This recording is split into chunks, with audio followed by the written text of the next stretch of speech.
प्यारे बच्चों, आप सभी को एक बार फिर से स्वागत करता हूं आपके अपने चैनल एग्जाम फ्लक्स पर।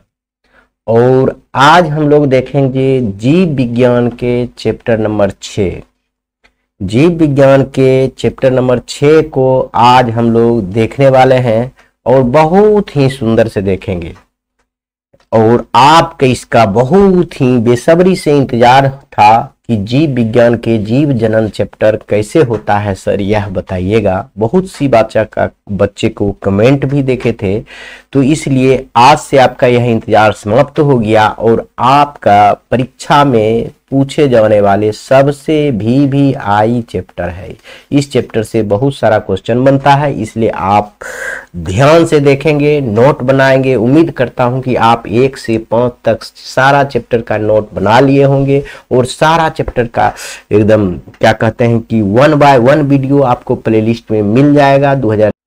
हाँ, तो देखिए बच्चे, जीव में जनन कैसे होता है यह हम पढ़ेंगे। जीव में जनन कैसे होता है चैप्टर का नाम है। और पहले हम समझेंगे कि जनन क्या है। जनन क्या है, जनन क्या है, इसको समझने के लिए आप सब जान रहे हैं, लेकिन आपको अगर पूछ दे जनन किसे कहते हैं तो उसका परिभाषा आपको बहुत ही सुंदर से देना है। अपने जैसा, मतलब मनुष्य जो है, चाहे बिल्ली हो, चाहे कुत्ता हो, चाहे कुछ भी है, वह अपने जैसा संतान को जन्म देना ही क्या कहलाता है, जनन कहलाता है। अपने जैसा संतान को जन्म देना ही क्या कहलाता है, जनन कहलाता है। तो अपने जैसा संतान को जन्म देना ही क्या कहलाएगा, जनन कहलाएगा। और जो जन्म देता है, यानी ये माता पिता को हम जनक कहते हैं, याद रखेंगे। और जो जन्म होता है उसे संतान या संतति कहते हैं। यह दो चीज याद रखेंगे। जन्म देने वाला यानी माता पिता को जनक कहेंगे, और जो जन्म होता है उसे हम कहते हैं संतान या संतति। यह सब अब बहुत ही सुंदर से पढ़ेंगे और आपके सुंदर से नोट बना हुआ है, हम उस पर समझा कर बोलेंगे, आप उसका नोट बनाएंगे, जिससे कि आप अच्छे नंबर ही नहीं टॉपर बनने की रास्ता पर जाएंगे। आगे आइए, एक छोटा सा लाइन है, सफलता प्राप्त करने के लिए कड़ी मेहनत करें। सफलता प्राप्त करने के लिए कड़ी मेहनत करेंगे तभी आपको सफल मिलेगा, नहीं तो आप वही जो दुनिया देख रहे हैं, दुनिया में कोई कुछ कर रहा है, कोई कुछ कर रहा है, वो इसे ही करते रहेंगे। समझ गए? तो आगे आइए, और चैप्टर नंबर यह 6 में आप देख रहे हैं पहला जनन। जनन क्या होता है, जो जीव अपने जैसा संतान को उत्पन्न करता है, यानी जनन या प्रजनन कहते हैं। हम अभी बताए थे आपको, अपने जैसा संतान को जन्म देना ही क्या कहलाता है, जनन कहलाता है। अर्थात जीव जिस परक्रम के माध्यम से अपने संख्या में वृद्धि करती है, मतलब 1 से 2, 2 से 4 होता है, अपनी संख्या में वृद्धि करती है, उसे भी हम जनन कहेंगे। समझ में आ गया होगा। जिस प्रक्रिया से, देखिए यहाँ मनुष्य है, यहाँ क्या है, चूहा है जिसको गांव में मूसा भी कहते हैं। यह भी जनन देकर यह अपना संख्या में वृद्धि कर रहा है। तो इस प्रक्रिया को, जिस प्रक्रिया के द्वारा मनुष्य में वृद्धि होता है, जिस प्रक्रिया के द्वारा चूहा में वृद्धि होता है, उसे भी हम जनन कहते हैं। इतना आपको याद रहना चाहिए। दूसरा, यहाँ देखिए कुछ स्टार देख दिया हुआ गया, इसका आपको जरूर याद रखना है। जनन की क्रिया सभी जीवों में बहुत ही जरूरी है। अगर जनन नहीं होगा तो पृथ्वी पर 100 वर्ष के बाद, 100 वर्ष लगभग आदमी का औसतन उम्र है, 70 वर्ष अब हो गया है, 60 वर्ष हो गया, तो समझिए 70, 80, 100 वर्ष के बाद पृथ्वी पर एक भी मनुष्य नहीं रहेगा, कोई भी प्रजाति नहीं रहेगा, अगर जनन की क्रिया नहीं होगा तब। इसीलिए कहा जाता है जनन की क्रिया अत्यंत जरूरी है। जनन के कारण ही कोई जीव का अपना अस्तित्व बना रहता है, नहीं तो वो अस्तित्व ही खत्म हो जाएगा।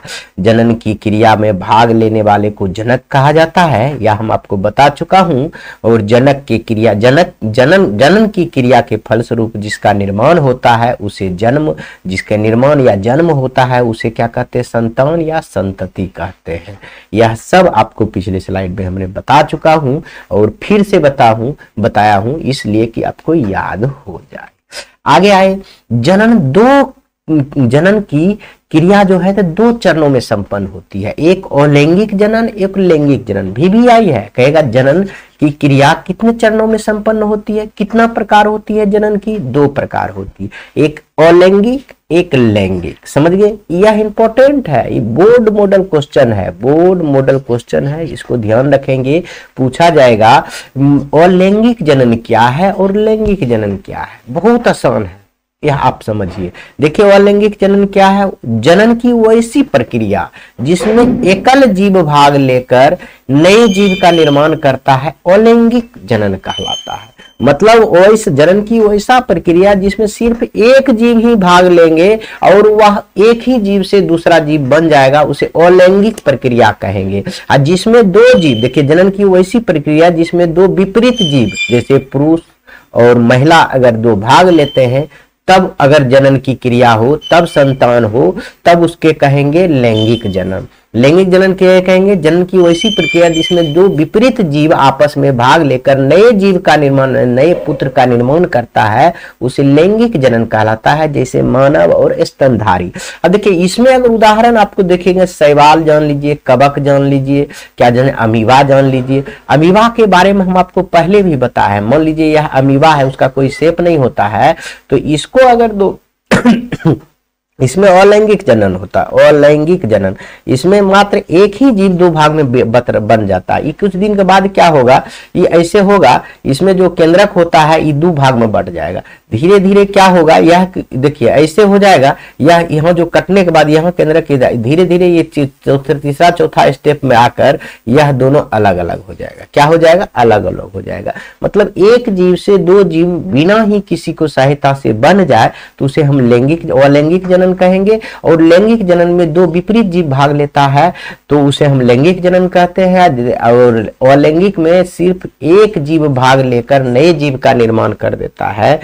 लैंगिक जन्म में एक जीव भाग लेता है, एक जीव से 2 जीव बन जाता है, दूसरा जीव का निर्माण कर देता है। लेकिन लैंगिक में क्या होता है, 2 विपरीत जीव भाग लेता है तब बनता है। इतना आप याद रखेंगे। लैंगिक जन्म का परिभाषा अगर पूछे तो आप कहिएगा जैसे जनन जिसमें 2 विपरीत जीव भाग लेकर एक नए जीव का निर्माण करता है उसे हम लैंगिक जनन कहते हैं। और लैंगिक जनन की बात करें तो यह जनन ऐसी प्रक्रिया है जिसमें एक जीव भाग लेकर नए जीव का निर्माण करता है, उसे अलैंगिक जनन भाग कहते हैं। तो अगला हम पढ़ेंगे अलैंगिक जनन के गुण। अभी लैंगिक जनन के बारे में बाद में पढ़ेंगे, पहले अलैंगिक जनन के बारे में पूरा पढ़ लीजिए, एग्जाम में पूछता है। देखिए इसका क्या गुण है। अब हम अलैंगिक जनन के गुण हम आपको बताते हैं। देखिए इसमें शुक्राणु भाग नहीं लेते हैं, इसमें शुक्राणु का नर भाग है, यानी पुरुष का भाग है, शुक्राणु पुरुष का भाग है, पुरुष का भाग है, सॉरी नर या पुरुष कहिए, पुरुष का भाग है। तो पुरुष इसमें भाग ही नहीं लेगा क्योंकि एक ही जीव भाग लेता है, तो इसमें पुरुष भाग लेगा नहीं लेगा। तो इसका गुण ये हो गया अलैंगिक में। इस छोटा छोटा जीवाणु, विषाणु, कवक और अमीबा में होता है। देखो इसमें अंडाणु भाग नहीं लेता, इसमें महिला भाग नहीं लेता है। अंडाणु कहाँ होता है, महिला में होता है।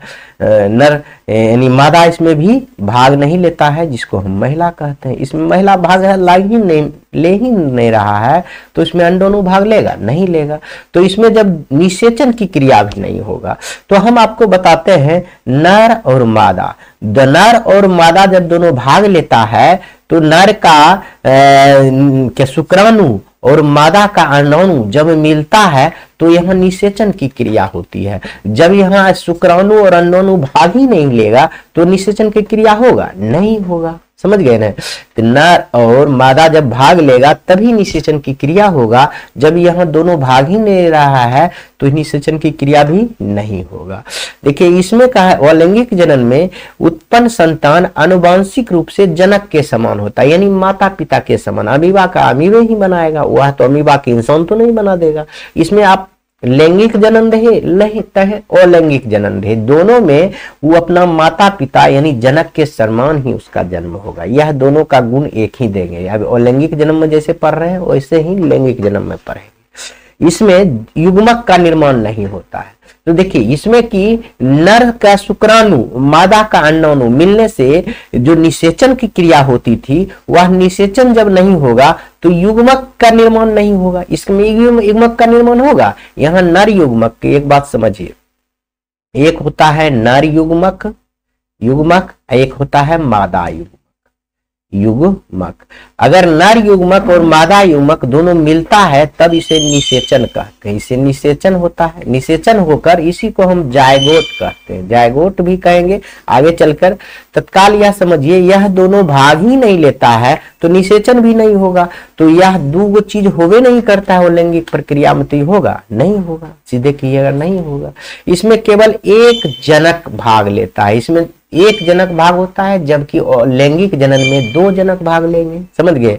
यह सरल जीवों में पादपों में होता है, या पेड़ पौधा और सरल जीव में होता है, इतना वो याद रखेंगे। यह हो गया गुण। आपको पूछेगा अलैंगिक जनन के गुण को लिखे तो कम से कम 3-4 गुण आप बढ़िया से याद रखेंगे, तब आपका 2 नंबर बहुत ही सुंदर से आएगा। तो अगला हम देखेंगे अलैंगिक जनन के प्रकार। अभी हम देखें, अभी तक क्या देखें? जनन। जनन किसे कहते हैं? अपने जैसा संतान को जन्म देना ही जनन कहलाता है। या क्या बताए थे? अर्थात हम आपको सुंदर से बताए हैं, जिस जीव जिस प्रक्रम के माध्यम से अपनी संख्या में वृद्धि करता है उसे हम क्या कहते हैं? जनन कहते हैं। तो हम जनन पढ़ लिए, और जनन 2 प्रकार से पढ़े हैं। जनन की क्रिया अलैंगिक भी होता है, लैंगिक भी होता है। और लैंगिक में एक जीव भाग लेता है और लैंगिक में 2 जीव भाग लेता है। और लैंगिक जनन की गुण भी देख लिए हैं। अब हम लोग देखेंगे कि अलैंगिक जनन के प्रकार। अलैंगिक, अभी हम अमीबा के बारे में बताए थे। देखिए, एक केंद्रक है, 2 केंद्रक बन गया, धीरे धीरे यह बीच से क्या हुआ? पतला हो गया, दोनों 2 भाग में आ गया, तो अमीबा क्या हुआ? 2 बन गया, अमीबा 2 अमीबा बन गया है। इसी के बारे में हम आपको बताए थे पिछले वीडियो, अभी पिछले स्लाइड में। तो यहाँ देखिए, इसका जो प्रकार देखेंगे, अलैंगिक जनन के प्रमुख विधियां ओब्लिक प्रकार निम्नलिखित है। यानी अलैंगिक जनन के प्रकार निम्न है। क्या क्या है? विखंडन विधि द्वारा। एक होता है इसका प्रकार विखंडन। यह क्या है विखंडन? यह पढ़िए, अलैंगिक जनन की वह विधि जिसमें जीव जनक यानी जो जनक है 2 या 2 से अधिक भाग में विभक्त हो जाते हैं और स्वतंत्र जीवन व्यतीत करने लगते हैं। अपनी माता पिता संतति के जैसे संतान संतति को उत्पन्न करता है, जैसे विषम। इतना नहीं लिखना है, इतना यहां से लेकर आप यहां छोड़ दीजिए, कोई दिक्कत नहीं। चुपचाप आप लिखिएगा अलैंगिक जनन के प्रकार। पहला प्रकार है विखंडन विधि। विखंडन विधि क्या है? अलैंगिक जनन की वह विधि है जिसमें एक जीव जो है या जनक जिसको कहते हैं, वह 2 या 2 से अधिक भाग में विभक्त होकर स्वतंत्र जीवन जीने लगता है। यानी एक जीव 2 जीव बन जाता है या 2 से अधिक जीव बन जाता है और वो अपना स्वतंत्र जीवन जीने लगता है, उसे हम कहते हैं अलैंगिक जनन के प्रकार में विखंडन विधि। कौन विधि कहेंगे? विखंडन विधि में अलैंगिक जनन का यह प्रकार है विखंडन, जिसमें एक ही जीव 2 या 2 से अधिक जीव का निर्माण कर लेता है, उसे हम विखंडन जीव कहते हैं। यह सब किसमें होता है? जीवाणु, अमीबा, यूग्लिना, एक कोशिका जीव, शैवाल, पैरामीशियम में होता है। समझ गए? विखंडन की क्रिया 2 चरणों में होता है। अब देखिए, विखंडन भी 2 प्रकार का होता है। विखंडन की विधि कौन चरणों में होता है? 2 चरण में होती है। अभी हम बताएं लैंगिक जनन के प्रकार। लैंगिक जनन में पहला प्रकार बताए थे विखंडन। विखंडन में एक जीव भाग लेता है और एक जीव से ही वह 2, 3, 2, 4, 2, 6 जीव बन जाता है और जीवन यापन करने लगता है, उसे विखंडन विधि कहते हैं। विखंडन भी 2 प्रकार का होता है। देखिए, एक होता है द्विविखंडन। इसमें द्विविखंडन नाम से ही पता चल रहा है। जब विखंडन की वह विधि जिसमें जनन 2 भागों में बांट जाता है, अगर विखंडन की वह विधि जिसमें एक जीव 2 जीव का निर्माण करे और स्वतंत्र जीवन यापन करने लगे, उसे हम द्विखंडन विधि कहते हैं। बहुखंडन से भी पता चल रहा है विखंडन की वह विधि जिसके में जीव प्रतिकूल अवस्था में एक कठोर अवस्था में सुरक्षित रहता है, जिसकी पुटी कहते हैं। कठोर अवस्था में सुरक्षित रहता है जिसे पुटी कहते हैं। यह पुटी अचानक फटती है और उससे बहुत सारे जीव निकलकर स्वतंत्र जीवन यापन करने लगता है, इसे मातृ संतति भी कहते हैं। देखिए, यह भी आपको याद नहीं रखना है, जैसे अमीबा, बाउचेरिया। तो इसमें हम समझाते हैं। द्विखंडन में हम बताएं विखंडन की वह विधि जिसमें 2 एक जीव जो है ना दो जीव बन जाता है और स्वतंत्र जीव अपन करने लगता है, उसे द्विखंडन विधि है। बहुखंडन में कहेंगे दो से अधिक जीव बन जाता है, एक जीव से दो से अधिक जीव का निर्माण हो जाता है, 5, 10, 20, उसे हम बहुखंडन विधि कहते हैं। और इसे देखिए यह उसका कठोर आवरण बनता है उसके शरीर में, और उस शरीर में छोटा छोटा जीव हो जाता है और एक जीव से बहुत सारा जीव बन जाता है, उसे हम बहुखंडन जीव कहेंगे। समझ गए, बहुत आसान है।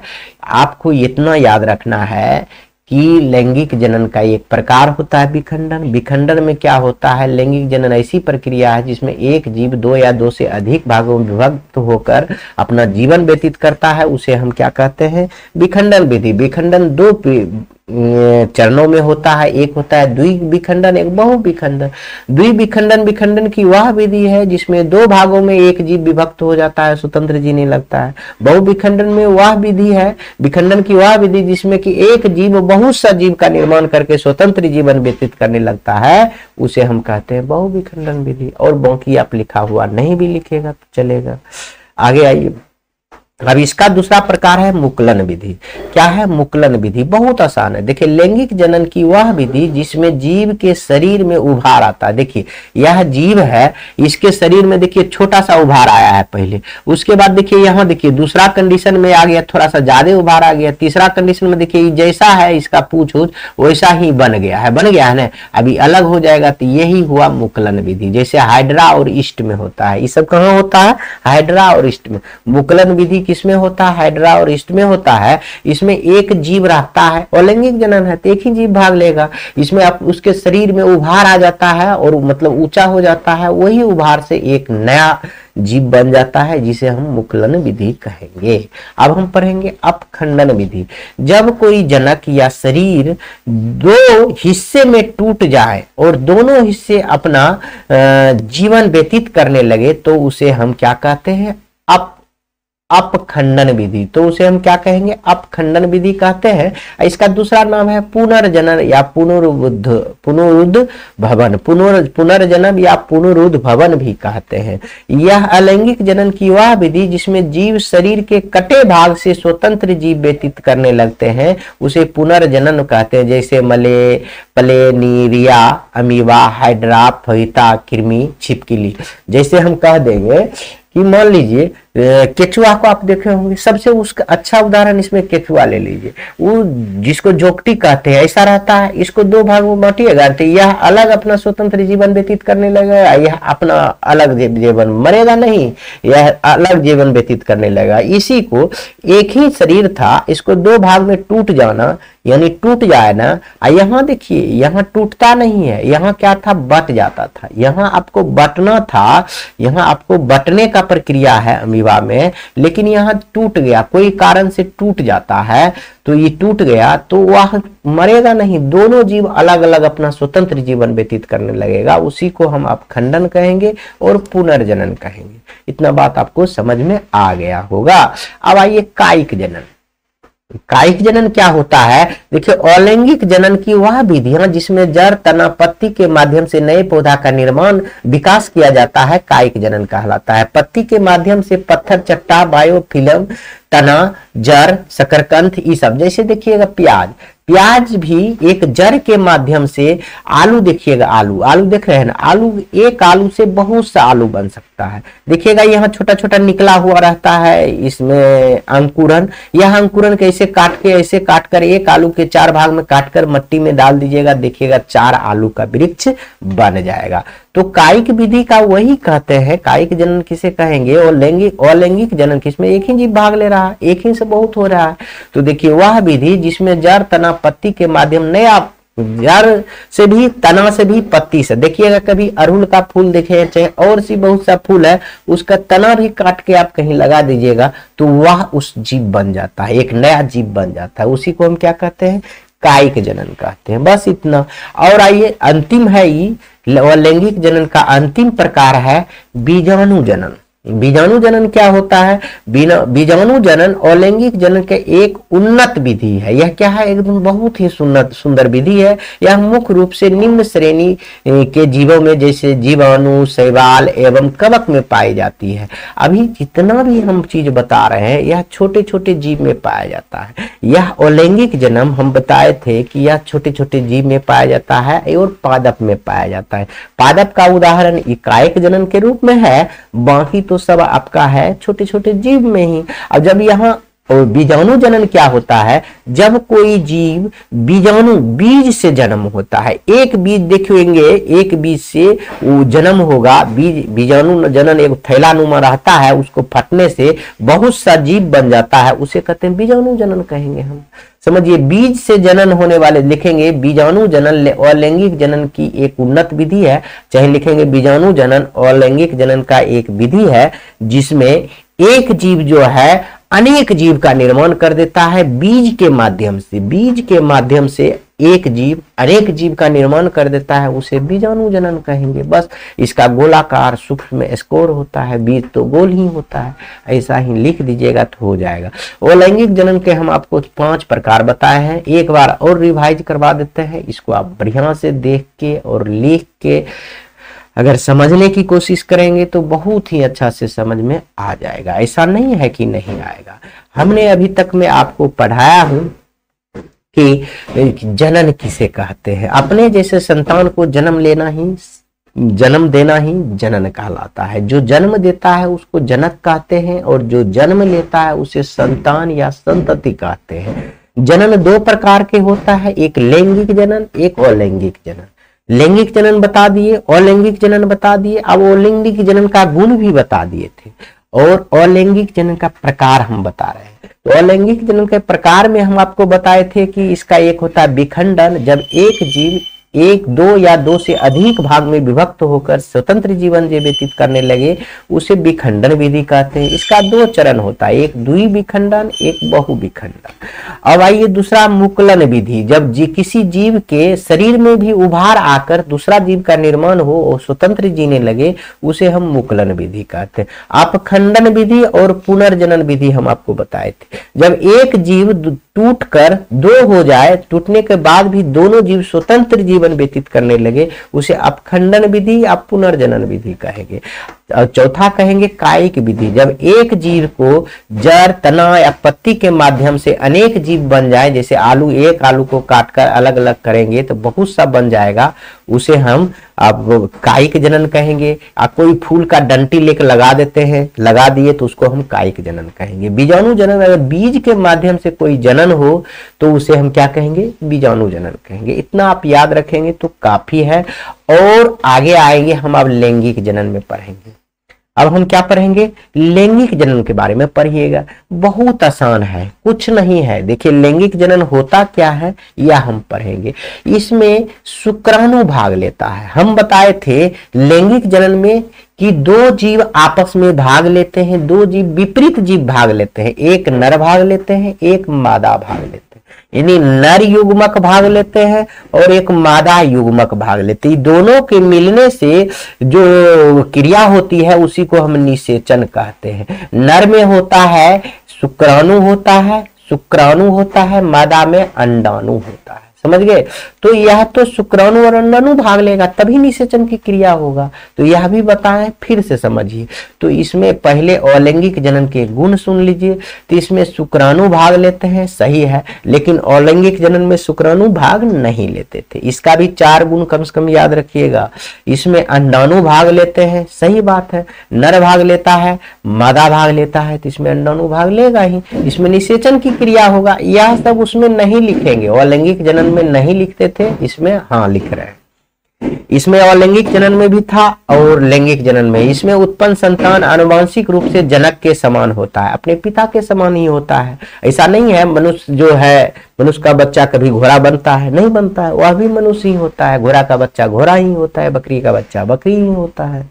तो 5 नंबर में हम कहेंगे यह जटिल प्रक्रिया है, यह साधारण प्रक्रिया नहीं है, जटिल प्रक्रिया है। इसमें युग्मक का निर्माण होता है। देखिए, शुक्राणु और अंडाणु मिलता है तो नर युग्मक बनता है, अंडाणु मिलता है तो मादा युग्मक बनता है। इसमें 2 युग्मक का निर्माण होकर यह जब दोनों युग्मक एक साथ मिलता है तो इसे हम निषेचन कहते हैं। समझ गए? इसमें 2 विपरीत लिंग वाले भाग लेते हैं, उसे हम अलैंगिक जनन कहते हैं। यह तो हम बताएं तो परिभाषा हो गया, इसका गुण में परिभाषा भी लिख दीजिए। अलैंगिक जनन, लैंगिक जनन क्या है तो आप लिखेंगे इसमें 2 विपरीत जीव भाग ले, 2 विपरीत लिंग वाले जनक भाग लेते हैं, विपरीत लिंग वाले जीव भाग लेते हैं। जनक के सामने हम जीव भी लिख देंगे तो काम चल जाएगा। अब यह बहुत अच्छा से आप लोग समझ गए होंगे।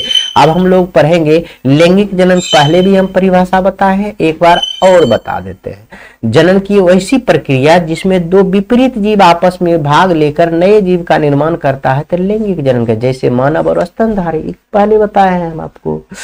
तो आप जाइए, युग्मक क्या है अभी हम बता चुके हैं, लेकिन फिर से आपको हम बताते हैं। देखिए, युग्मक एक प्रकार का जनन कोशिका है। ये क्या है? जन्म होने वाला कोशिका है।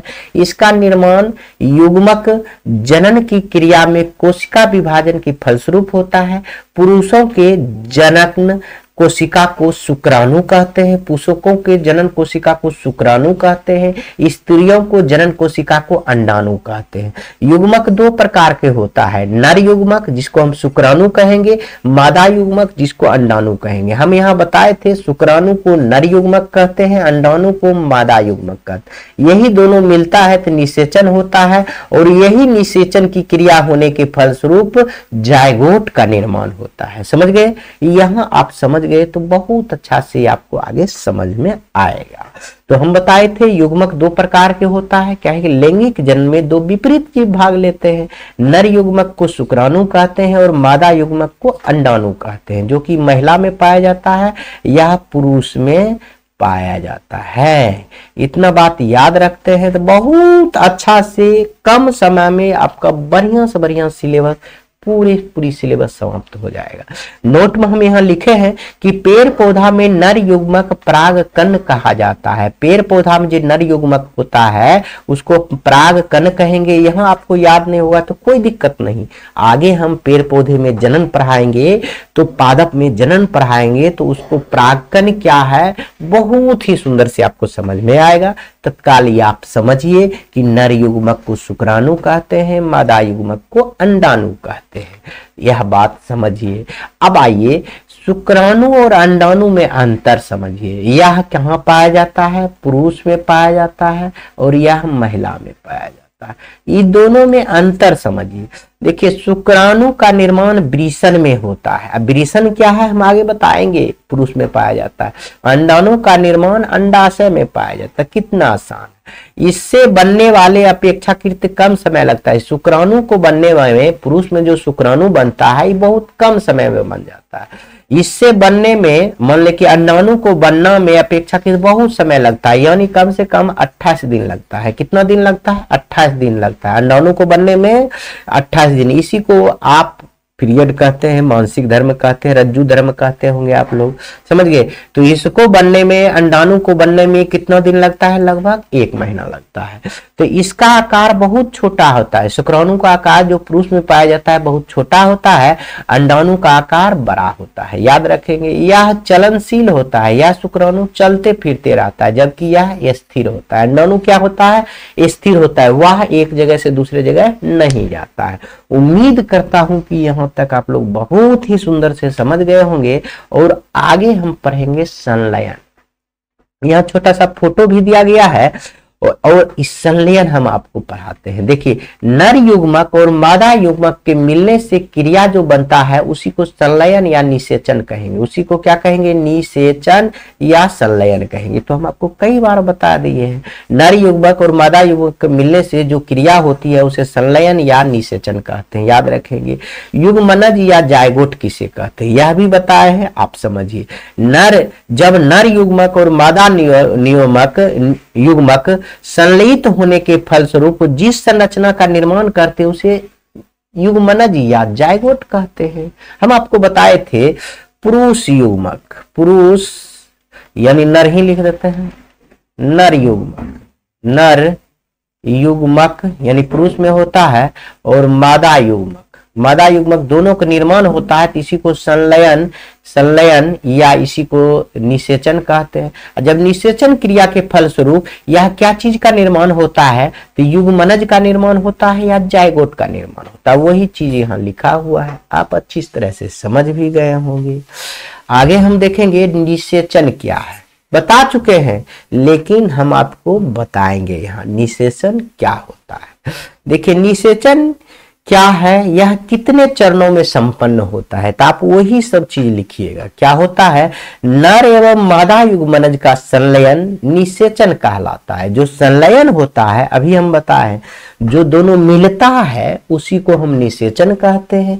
निषेचन का अर्थ गर्भ धारण होता है। निषेचन का अर्थ क्या होता है, गर्भ धारण होता है। निषेचन की क्रिया 2 चरणों में संपन्न होती है। बहुत आसान है, बायोलॉजी सबसे आसान चैप्टर है और सबसे ज्यादा पूछा जाता है।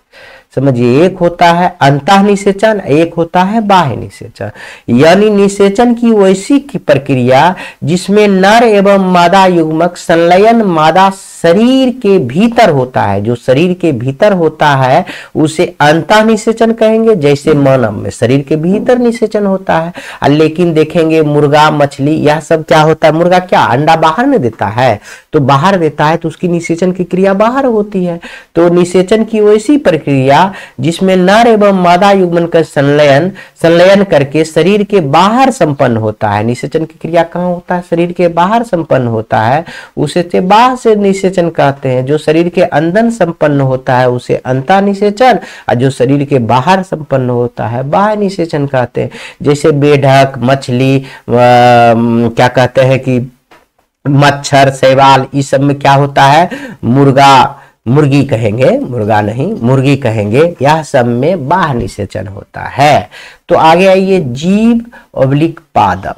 पादप के बारे में आप कुछ पढ़ लेते हैं। एक लिंगी और द्विलिंगी, इसको हम उभयलिंगी की कहते हैं। एक लिंगी क्या है और उभयलिंगी या द्विलिंगी क्या है, इसका परिभाषा हम लोग देखेंगे बहुत ही सुंदर से।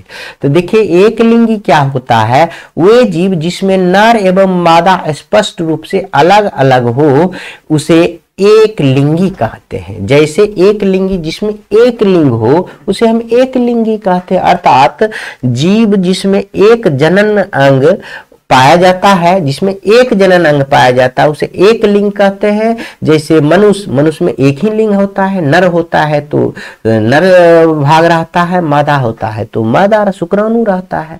तो वही कहता है बंदर, कुत्ता, पपीता, इस सब में जो होता है एक लिंगी होता है। यह क्या होता है, एक लिंगी होता है।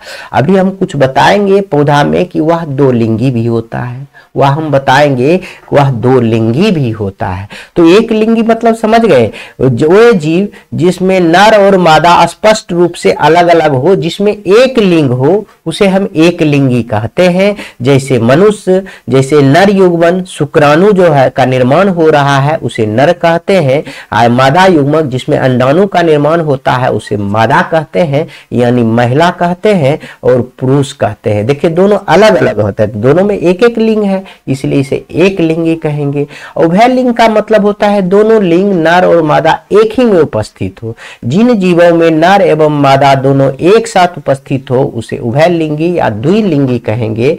अर्थात वैसे जीव जिसमें नर और मादा दोनों जनन अंग पाया जाता हो उसे द्विलिंगी एवं उभय लिंगी कहते हैं। जैसे केचुआ, सरसों, अरहुल, गुड़हल, कृमि, जैसे यह फूल के बारे में आपको विस्तार रूप से बताएंगे।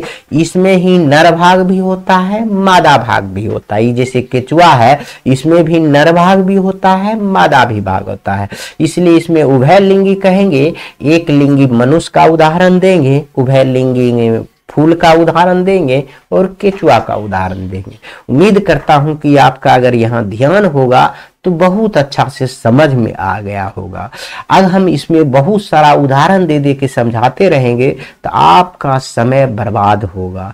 कम समय में आपका इतना बड़ा चैप्टर का लगभग बहुत बड़ा हिस्सा हमने आपको कवर कर दिया हूं, और आपके आगे हम पढ़ाएंगे पौधे में लैंगिक जनन कैसे होता है फूल में बहुत ही सुंदर से पढ़ाएंगे, इसलिए आप यह नहीं देखना भूलिएगा और ये आपको याद करवा देंगे। उम्मीद था अगले चैप्टर में यह पूरा चैप्टर समाप्त हो जाएगा, समझ गए। और आज हम ज्यादा बड़ा वीडियो नहीं बनाते हुए यह वीडियो को यहीं समाप्त करते हैं। जय हिंद।